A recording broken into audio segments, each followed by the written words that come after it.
Deslizamentos de terra, inundações, quedas de barreira. O estado de São Paulo tem sofrido com as últimas chuvas.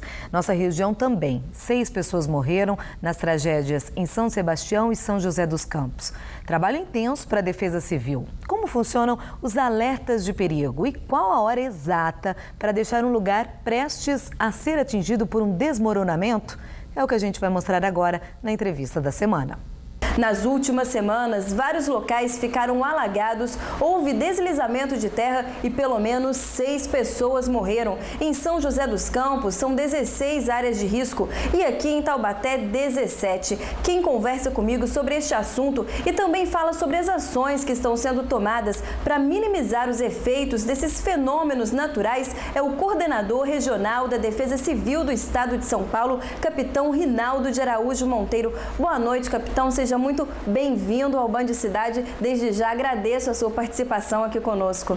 Boa noite, Mayara. Boa noite a todos. O que a Defesa Civil tem feito em relação a essas ocorrências? A Defesa Civil do Estado atua em parceria com as defesas civis municipais aqui da região do Vale do Paraíba, Litoral Norte e Serra da Mantiqueira, e também em parceria com outros órgãos do Estado, órgãos técnicos como o Instituto Geológico, o IPT, Instituto de Pesquisas Tecnológicas, também institutos, órgãos federais como o CEMADEM, inicialmente na previsão da ocorrência de possíveis fenômenos, como por exemplo o fenômeno que dá o start para toda a preocupação é o volume de chuva.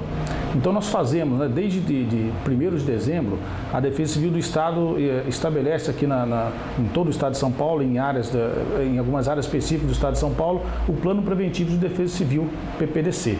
Esse plano ele opera até 31 de março normalmente e nesse período então nós fazemos um monitoramento diário dos acumulados de chuva, porque são esses acumulados que normalmente vão levar a um fenômeno mais preocupante desse plano preventivo, que são os deslizamentos de terra. Também prestamos todo o apoio aí aos municípios, como agora aconteceu em São Sebastião, em São Luís do Paraitinga, tivemos alagamentos, em São Sebastião também com deslizamentos, apoios desde equipes que são enviadas pela Defesa Civil do Estado também, e também fornecimento de material de ajuda humanitária. Então, desde colchões, cesta básica, material de limpeza, kit de limpeza, todo o suporte para apoiar o município e de forma a restabelecer a normalidade o quanto antes nas áreas afetadas. Com esses monitoramentos, dá de certa forma para prever e evitar tragédias? É difícil para você pontuar exatamente onde deve acontecer esses acumulados, que foi o fenômeno que tivemos em São Sebastião. Foi muita água num período muito curto. São previstos 60 milímetros de chuva para o mês inteiro de São Sebastião, que tivemos o ano passado, aliás. E em 2 dias tivemos 412 milímetros. Quando é emitido o alerta, qual a primeira providência a ser tomada? Com esses alertas, os municípios normalmente vistoriam as áreas e verificam, trazem orientações para as famílias, a fim de que se evitem colocar em situação de risco. Por vezes, quando o risco é até iminente, a gente vê a dificuldade, a família não quer sair, às vezes temos até que acionar órgãos como o Ministério Público para que façamos a retirada coercitiva dessa família, visando a proteger sua própria vida. Capitão, estou com um dado aqui do IBGE, que é o Instituto Brasileiro de Geografia e Estatística, e queria comentar com o senhor.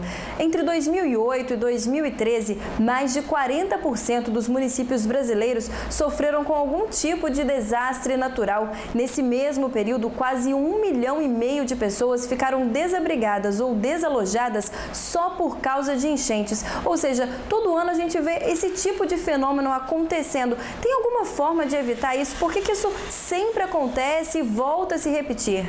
O principal deles é o planejamento adequado das cidades. Então, começa antes disso até com o próprio conhecimento dos cidadãos de determinada região em que ele vai morar, que ele deseja construir a sua residência, que essa região, que essa área não esteja incluída numa área de risco. O município ele tem competência para informar e vai emitir o alvará de construção para residências onde realmente essa residência não vai entrar em risco por conta, às vezes, de alagamento ou até de deslizamento, que é o mais grave, e colocar em risco a vida dessas pessoas. O plano diretor das cidades devem seguir observações a critérios também de defesa civil, mapeando as áreas de risco e evitando que a sociedade cresça em áreas que posteriormente possam se transformar em um transtorno para quem reside nessa região. Ou seja, a chuva não é a culpada?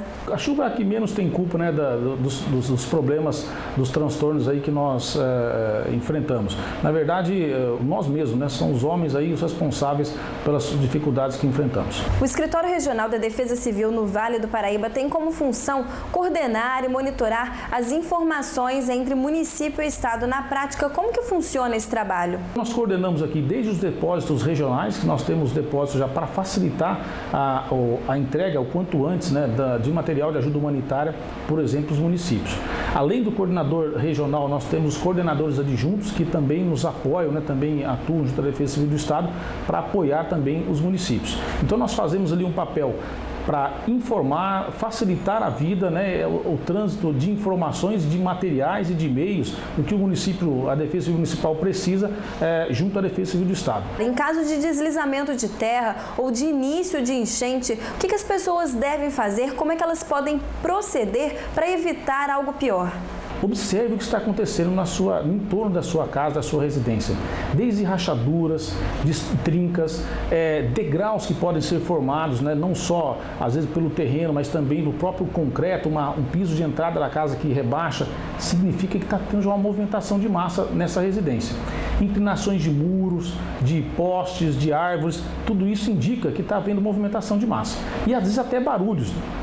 Quando está havendo movimentação de massa, um deslizamento de terra, vários obstáculos como árvores, muros, paredes são quebrados, isso causa um barulho muito alto.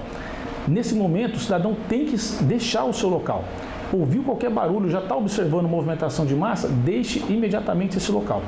Acione, né, por intermédio dos telefones emergenciais, a Defesa Civil do seu município através do 199, o Corpo de Bombeiros através do 193 ou até a Polícia Militar, que também é um órgão nato da Defesa Civil, através do 90. Capitão, mais uma vez eu agradeço pela sua participação. Muito obrigada pelas informações e pelos esclarecimentos. Eu que agradeço, Maiara, e agradeço também a Band por essa oportunidade de levarmos as informações aos nossos cidadãos aqui do Vale do Paraíba. Voltamos ao estúdio. E amanhã terá pancadas de chuva, principalmente na Serra. Vamos ver a previsão.